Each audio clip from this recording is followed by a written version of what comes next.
ADRE grade 3 graduate লেভেলৰ এক্সামটো যোৱা 29 ছেপ্টেম্বৰ তাৰিখে অনুষ্ঠিত হৈ গৈছে।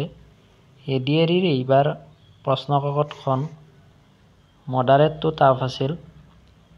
এইবাৰৰ প্ৰশ্নকাকতত 125টা প্ৰশ্নত 1 নম্বৰকৈ 125 নম্বৰ আৰু 2 নম্বৰৰ প্ৰশ্ন 25টাকৈ আহিছিল 50 নম্বৰ। টোটেল 175 মাৰ্কছৰ কুৱেশ্যন আহিছিল। এইবাৰৰ নিগেটিভ মাৰ্কিং আছে। নিগেটিভ মাৰ্ক 1 মাৰ্কৰ কুৱেশ্যন ভুল হ'লে 0.25 কৈ আৰু 2 মাৰ্কছৰ কুৱেশ্যন ভুল হ'লে 0.50 কৈ নিগেটিভ মাৰ্কৰ ব্যৱস্থা আছে।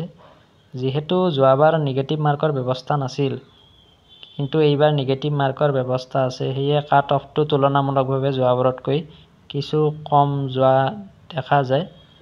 আৰু নিগেটিভ মাৰ্কিং থকা বাবে কেণ্ডিডেটসকলে যিকোনো প্ৰশ্নৰ উত্তৰে যধে মধে কৰিব পৰা নাই।